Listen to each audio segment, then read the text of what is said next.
네, 오물풍선을 날려보내던 북한이 닷새 만에 잠정 중단을 발표했죠. 전문가와 함께 북한의 속내 알아보겠습니다. 박원곤 이화여대 북한어과 교수 연결돼 있습니다. 교수님 나와 계시죠? 네, 안녕하세요. 네. 자, 북한이 갑자기 쓰레기 살포 잠정 중단하겠다 이렇게 선언을 했습니다. 어떤 이유라고 보시나요? 한 세 가지 정도 이유로 판단이 되는데요. 네. 1차적으로 자신들의 의지를 밝혔다. 남측이 보내는 전단에 대해서 강력히 대응한다라는 그 의지를 밝혔다라고 판단이 되고요. 두 번째는 그 남측 전단에 대한 한국 내 갈등을 유발을 해서 그들이 궁극적으로 원하는 것은 남측에서 그런 전단이 안 가는 거죠. 이제 그런 논란을 일으키겠다 했는데 뭐 일부 정치권에서 이런 논란이 이루어지고 있으니까 그 목적도 일부 달성했다라 판단할 수 있고요. 네. 세 번째는 우리 한국 정부의 강력한 대응이죠. 북한이 감내하기 힘든 조치, 또 우리가 확성기 방송, 대북 확성기 방송을 뭐 사실상 재개하겠다라고 얘기한 것, 이것도 분명히 북한의 잠정 중단에 영향을 줬다라고 생각합니다. 네. 북한이 잠정 중단하겠다는 발표를 하면서 오물 살포는 철저히 대응 조치였다라고 언급을 했거든요. 이건 어떤 의미일까요? 뭐 이거는 북한이 김광일 국방성 부상이 그 2일 밤 담화를 발표를 해서 그런 얘기를 했고요. 네. 근데 이 인물이 지난 25일 담화를 통해서 사실상 그 오물풍선 전파를 하겠다라고 그렇게 밝힌 인물입니다. 그 25일 담화를 통해서 자신들은 이제 분명히 한국이 하고 있는 이제 삐라라는 표현을 쓰는데 여기에 대응을 해서 한국 국경 지역과 중심 지역에 산포를 할 것이다라고 얘기를 했던 것이죠.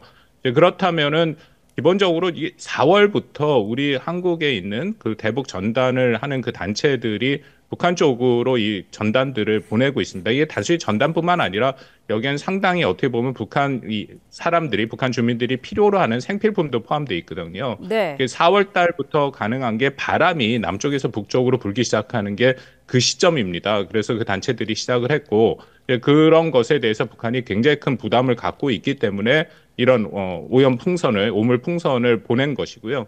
1차적으로 뭐 한국의 또 상황을 봐서하겠다라고 얘기를 했으니까 한번 좀 지켜볼 필요는 있다고 생각합니다. 네. 자, 북한이 그동안 대북 확성기 방송에 대해서 민감하게 반응을 해왔는데 이 카드를 우리 정부가 만지작거리는 것 자체가 북한에게는 부담이 될 정도였을까요? 그렇습니다. 이 대북 확성기에 대해서 북한이 부담을 갖고 있다라는 것은 뭐 굉장히 여러 차례 확인이 됐던 것이죠. 그 한국 정부가 뭐 강력한 대응 조치라고 얘기를 했던 이 그 부분을 얘기를 했기 때문에 아까 말씀드린 것처럼 북한이 잠정 중단을 굉장히 빠르게 발표를 한 거에 영향을 줬다라고 판단이 되긴 합니다. 네. 왜냐하면 이게 우리가 충분히 경험을 했었는데 뭐 그간에 그 있었던 여러 가지 상황들을 보면 북한이 부담을 가졌다라는 것은 분명합니다. 대표적인 2015년에 있었던 그 목함 지뢰 도발 사건 때였죠. 그때 목함 지뢰 도발 사건이 있으자 우리가 다시금 이제 대북 확성기 방송 재개를 그 선언을 했고 확성기 방송을 했는데 거기에 대해서 북한이 고사포와 직사화기 등을 통해서 조준 사격을 했었죠. 거기에 네. 대해서 또 한국도 그 포탄 발사 추정 지점을 통해서 대응 사격을 했었습니다. 매우 그 긴박한 상황이었는데요. 이것이 어떻게 끝났냐가 중요한데 그렇게 북한이 하더니만 8월 25일 날 자신들이 오히려 대화를 제의해 왔습니다. 그러면서 그 목함지뢰 폭발에 대해서 자신들이 사과, 유감을 표명을 했고요. 네. 그래서 거기에 대북 확성기 방송이 중단이 됐다. 이게 북한이 이런 식으로 도발을 했을 때 한국이 강력히 대응을 해서 북한의 행동을 바꾼 몇 안 되는 사례 중에 하나입니다. 네. 어쨌든 대북 방송 재개 얘기가 나오자 북한이 살포 중단을 선언을 했는데 그럼에도 불구하고 대북 확성기 방송 재개 계획은 계속해서 진행이 될까요? 뭐 일단 우리 정부의 발표를 보면 그 정부 당국자가 아직 공식적으로 얘기한 것 같지는 않습니다만 네. 북한의 이 상황을 좀 보겠다라고 얘기를 합니다. 그러니까 아직도 근데 몇 가지 상황들이 불확실한 게 남아 있죠. 말씀 나눈 것처럼 일단 북한의 발표가 이게 완전 중단이 아니라 잠정 중단이고 또 네. 그렇다면은 방금 YTN 보도에서 나왔습니다만 한국에 있는 대북 그 전단 단체들이 다시금 전단을 살포했을 때 오물풍선이 다시 날라올 가능성도 있거든요. 그렇다면 거기에 따른 대응을 어떻게 할 것인가에 대해서는 그 대북 확성기 그 재개 방침도 포함해서 아마 정부가 고민을 할 것 같은데요. 네. 큰 틀에서 말씀드리면 이거는 뭐 북한이 하고 있는 것은 사실은 상당히 문제가 심각한 거죠. 왜냐하면 우리가 보내고 있는 대북 전단이라는 것은 이 정부가 보내는 게 아니지 않습니까? 네. 그리고 아시겠지만 그 대북 전단 금지법이라는 게 우리 대법원 판결의 위헌으로 결정이 됐기 때문에 우리는 자유민주주의 국가로서 국민의 표현의 자유가 정말 있는 것이고요. 그래서 그걸 사실상 막을 수는 없겠죠. 물론 정부가 그 단체랑 얘기를 해서 뭐 일정 수준 좀 조심하거나 하는 것은 가능하지만 원칙적으로 막을 수는 없는 건 분명하고요. 근데 네. 반면에 이 북한은 아까 말씀드린 김광일이라는 인물도 국방성의 부상이고 또 김여정도 아주 중요한 부부장의 직위를 갖고 있고 그렇다면 이건 북한이 국가 차원에서 보내고 있다. 그러니까 이것은 굉장히 다른 형태다라고 판단이 됩니다. 네, 말씀하신 그 대북 전단과 관련해서요. 앞서서도 저희가 뭐 녹취로 틀어드렸습니다만은 대북 단체들은 어쨌든 북풍이 불면은 다시 날려보내겠다, 준비가 다 돼 있다라는 입장이거든요. 이거는 어떻게 보시나요? 뭐 그거를 말씀드린 것처럼 막을 수는 없죠. 그 네, 분명하게 위헌으로 판결된 법이고 또 그 전단을 보내겠다라고 얘기를 하고 또 북한이 얘기하는 게 이게 오물과 쓰레기는 아니다라는 게 분명합니다. 우리가 보내는 것들의 내용을 보면 그 안에 뭐 우리 한국의 문화를 소개하는 그런 음악들도 들어있고 또 뭐 필요하면 그 필수 의약품 같은 것도 집어넣고 뭐 네, 1달러짜리도 들어가 있고 이제 전반적으로 조금씩 다르긴 합니다만 북한의 주민들에게 필요한 것들을 우리가 보내고 있다. 그래서 일부 이건 뭐 정확한 확인은 쉽진 않습니다만 우리가 보내는 그 풍선에 담긴 물건들 같은 경우에는 북한도 당연히 그것이 발견됐을 때 북한 주민이 북한 당국에 거기에 대해 신고를 해야 되지만 상당 부분 그렇지 않고 가져가는 게 맞다라고 가져가는 경우가 많다라고 알려져 있거든요. 네, 그만큼 또 이건 사실은 북한이 이만큼 여기에 대해서 강력하게 반응을 하는 것은 효과가 있다라는 방증이기도 하고 또 우리가 이거는 우리 기본적인 자유민주주의 가치도 그렇고 이걸 막을 수는 없다. 근데 다만 계속돼서 이걸 통해서 남북 간의 긴장이 조성이 되면 뭐 예를 들어서 이게 공개적으로 보내는 것을 조금 중단한다든지 그런 방법들을 우리 단체가 정부랑 좀 논의는 할 수 있겠죠. 네.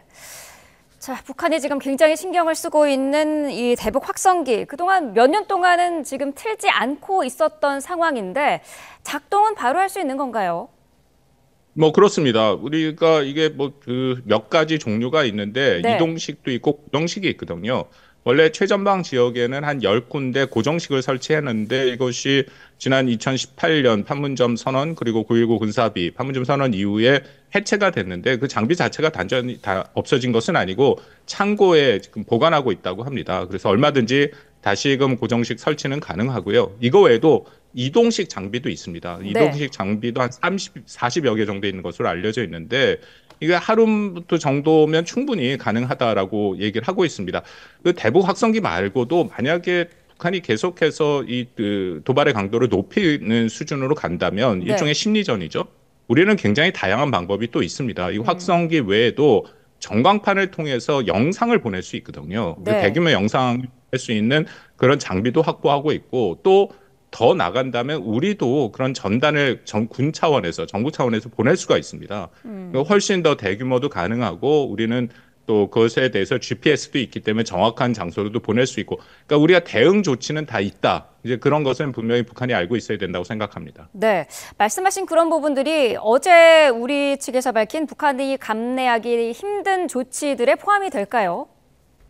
그렇습니다. 그 명확하게 북한의 경고를 한 것이고 아까 네, 말씀드린 것처럼 이런 경고가 북한의 잠정 중단을 끌어낸 요인 중에 하나다라고 생각을 합니다. 네, 그렇기 때문에 앞으로도 지금 말씀드린 다양한 조치들이 있다라는 것은 사실은 북한도 너무 잘 알고 있거든요. 그래서 더 이상 이런 식의 우물풍선이라는 것은 뭐 국제사회에서 참 그 민망한 일이 벌어진 것은 맞습니다. 이제 이런 네, 것들을 북한이 중단하는 것이 맞다라고 생각합니다. 네. 자, 주말 사이에 이 오물풍선으로 차 유리가 부서지는 등의 피해도 발생하기를 했는데 일각에서는 보이면은 미리 격추해야 되는 거 아니냐 이런 의견도 있었습니다만은 우리 군은 일단은 낙하할 때까지 기다렸다가 수거를 하고 있습니다. 특별한 이유가 있을까요? 뭐 이게 북한이 일종의 회색 지대의 도발이라고 우리가 얘기를 하는데요. 네, 이것도 그런 새로운 형태죠. 회색 지대라는 것은 북한이 보내고 있는 도발의 원점을 확인하기가 어려워서 원점이 확인이 되면 그 원점을 제거하면 문제가 해결이 되는데 이 풍선 같은 경우에는 그것을 제거하기 힘들죠. 그래서 일종의 회색지대 도발로 볼 수 있는데요. 격추가 어렵습니다. 왜냐하면 이걸 격추를 했을 경우 대공포 등을 써야 되는데 네. 대공포탄에 따른 추가 피해 우려도 있거든요. 음. 그렇기 때문에 현재로서의 최선의 방법은 낙하할 때까지 기다려서 처리하는 방침인데 또 그 잘못 격추시킬 경우에는 오물이 오히려 더 넓게 확산될 수도 있다. 그러니까 이게 우리한테 굉장히 불편함과 좀 마음 기분 나쁘게 하는 그런 형태의 도발인 것은 맞습니다. 북한이 그런 것을 노렸다라고 판단도 되고요. 이렇게 풍선 수거의 군 병력도 지금 저희가 화면으로 보여드리고 있습니다만 투입이 전국적으로 되고 있는데 군 병력의 불필요한 소모도 북한이 노렸다 이렇게 볼 수 있을까요? 뭐 그런 부분까지도 고민을 했겠죠. 왜냐하면 이것을 민간이 다룰 수는 없는 부분이고 특히 네. 이제는 오물풍선이다라는 거 안에 말 그대로 정말 오물과 쓰레기가 들어있기 때문에 확인이 됐습니다만 여전히 날라오는 거에 뭐가 있는지를 알 수가 없기 때문에 민간 차원에서 다룰 수 있는 문제는 전혀 아니죠. 그래서 우리가 네.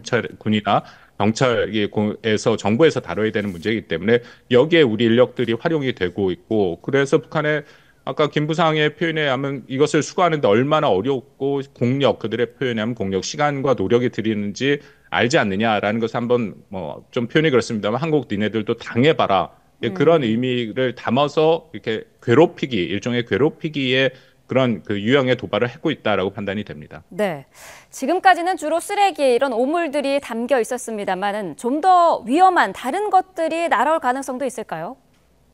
뭐 일부에서는 생화학 무기라든지 그런 부분 테러 물질들이 담겨올 가능성도 있지 않느냐라고 얘기를 하는데요. 네. 뭐 군 당국이 이것에 대해서는 이미 밝혔습니다. 시뮬레이션을 해봤더니 이 높은 고도에서 이런 그 생화학 화생방 무기가 폭발했을 때 지상에 내려오면 유독성은 없습니다. 그리고 또 하나의 문제는 만약에 정말 북한이 생화학 무기 이런 것들 테러 물질을 보내는 것은 이거는 그 대량 살상 무기 WMD라고 불리죠. 그것을 활용한 거기 때문에 아주 심각한 전면전에 준하는 도발이 됩니다. 그리고 국제사회에서는 이런 WMD에 의한 공격을 할 경우에는 가용한 모든 수단을 동원해서 대응토록 하는 것이 국제법에 위반이 되지 않습니다. 그래서 만약에 북한이 이런 식으로 만약 그 화생방 물질을 집어넣은 그런 테러를 한다면 네. 이것은 전면전에 준하는 것이고 또 한미는 한국과 미국은 동맹 차원에서 모든 선택지를 열고 대응을 해야 되는 상황이 오는 것이죠. 북한이 그런 선택을 할 가능성은 없다라고 판단이 되고요. 네. 계속해서 담화에서도 나옵니다만 뭐 자신들은 그냥 말 그대로 오물, 쓰레기를 집어넣었다. 앞으로도 그렇게 할 것이다라고 얘기를 하니까 그런 위험 물질을 담을 가능성은 커 보이지는 않습니다. 그렇군요. 자, 북한은 또 닷새간 GPS 전파 교란 공격도 이어갔는데 어떤 피해를 노린 걸까요? 이것도 우리에게 불편함을 주는 거죠. GPS 교란을 통해서 아직은 실질적인 피해를 입은 것은 보고되지 않고 있습니다. 다만 네. 그 NLL 북방 한계선 근처에서 조업하는 그런 어선들 같은 경우에 GPS가 교란이 돼서 어려움을 겪었다라는 그런 보고는 많이 되고 있는 상황이죠. 이런 것들을 북한이 노렸다. 이게 불편한 일이지 않습니까? GPS가 제대로 작동을 하지 않으면 그리고 또 혹시 잘못하면 이게 GPS가 작동하지 않아서 위치 파악이 안 되면 NLL 이북으로 넘어갈 수도 있거든요. 네. 이제 그런 것들을 북한이 노렸다라고 판단이 되고 다만 이걸 군사적인 측면에서의 유의미하진 않습니다. 왜냐하면 한국군이 북한 GPS 교란에 영향을 받지 않도록 이미 군용 주파수는 보완되고 있고 그 암호화가 돼서 이제 보안이 철저하게 돼 있습니다. 그리고 북한이 이런 교란 공격이 들어오면 여기 주파수를 변조하도록 우리가 다 대응 조치가 돼 있고요. 또 사실은 역으로 그런 GPS 교란 장치를 우리가 보낼 수도 있습니다. 그런 부분이 있긴 하다. 근데 이것도 앞에서 말씀 나눈 오염풍선처럼 괴롭히기죠. 그 불편하게 만듦으로써 한국 내에서의 어떤 그 남남 갈등을 일으키겠다라는 이제 그런 북한의 의도가 보입니다. 네. 말씀하신 이 괴롭히기, 불편함을 주는 이런 공격, 회색지대 전술이라고 하던데요. 이거를 통해서 북한이 얻을 수 있는 건 어떤 게 있을까요?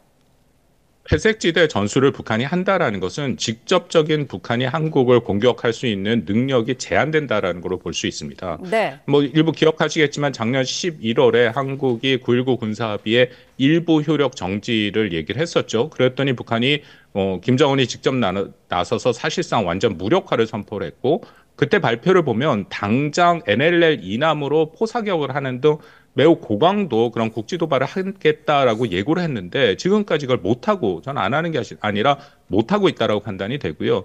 또 작년 12월과 1월에 김정은이 대남 노선을 전환하면서 교전국 관계라고 분명히 얘기를 했습니다. 그렇다면 거기에 준하는 강력한 공세를 해야 되는데 한미가 그런 국지도발 공동 대비 계획이라는 것을 2010년 우리가 연안함 폭침, 그 연평도 포격과 천안함 폭침 이후에 대비를 하고 있기 때문에 북한이 그렇게 쉽게 군사적으로 그렇게 고강도 도발을 할 수 없습니다. 네. 만약 고강도 도발을 한다면 자신들이 군사적으로 훨씬 더 크게 해태하게 돼 있거든요. 그래서 일종의 북한의 입장에서는 고육직책으로 한국을 이렇게 괴롭히는 회색지대 이런 형태의 뭐 오염풍선이라든지 GPS 교란을 하고 있다. 그렇게 판단이 됩니다. 네. 어제 또 한미 국방장관이 싱가포르 회담에서 북한의 이런 도발이 정전협정 위반이다 이런 점을 확인을 했고요. 또 한반도 정전협정 준수를 책임지는 유엔 군사령부 관련해서 공식 조사를 진행하고 있습니다. 북한에 어떤 영향을 미칠 수 있을까요? 정전협정 위반인 것은 맞습니다. 이미 국내에서 좀 논란이 되고 있는데요. 북한이 정전협정을 위반한 것이죠. 왜냐하면 우리가 보내는 그 전단이라는 것은 정부 차원에서 보내는 게 아닙니다. 네. 이것은 우리의 민간 단체가 보내는 거고 자유민주주의 국가에서 그것을 막을 수가 없는 것이죠. 그래서 전단금지법이라는 게 위헌 판정이 난 것이고 그렇지만 북한은 아까 말씀드린 김여정이 비롯해서 김강성 국방성 아주 명백하게 정부가 나서서 북한 이게 정찰 총국이 나서서 보내는 게 분명합니다. 군을 동원해서 보내고 있는 거기 때문에 이것은 아주 조직적인 정전협정 위반이 되는 것이죠. 네. 그래서 유해군 사령부에서도 공식 조사를 진행하고 있는 것이고요. 아마 결과가 나올 것입니다. 그렇다면 이것은 국제사회와 더불어서 북한의 불법성, 부당성을 분명하게 우리가 짚고 넘어갈 필요도 있다고 생각합니다. 네. 자, 이런 가운데 북한이 지난달 군사정찰 위성 발사에 실패한 다음 날에도 추가 발사를 준비했다는 소식이 있었어요. 위성 사진이 나왔는데 이게 사실이라면은 왜 미뤘을까요? 글쎄, 뭐, 그 미국에서 북한을 들여다보는 이런 그 사이트가 있고 거기서 네. 얘기를 했는데 저는 조금 이해가 안 되는 부분이 있습니다. 왜냐하면 이건 네. 분명히 위성 발사라는 것이 뭐 로켓을 여러 개를 세워놓고 쏘지는 않거든요. 그래서 1차적으로 뭐 실패를 했으면 거기에 대해서는 실패 원인을 찾아야 되고 또 그것을 다시금 수정하고 복구해서 하는데 시간이 걸립니다. 연속으로 쏘진 않아요. 그러니까 연속으로 쏘는 건 북한이 사실 뭐 군사용 미사일 같은 경우에는 같은 종류의 미사일을 여러 개 놓고 실패했어도 계속 쏜 적은 있습니다만 이렇게 정찰 위성 또 이것은 사실은 장거리 그 대륙간 탄도 미사일에 준하는 그런 장거리 로켓을 그렇게 연속으로 쏠 그 기술적인 상황은 아니다라고 판단이 됩니다. 네, 알겠습니다. 자, 어젯밤 우리 정부의 움직임과 관련해서 잠정 쓰레기 살포 중단을 선언한 북한의 속내까지 자세히 들여다봤습니다. 박원곤 이화여대 북한어과 교수와 함께했습니다. 오늘 말씀 감사합니다. 네, 감사합니다.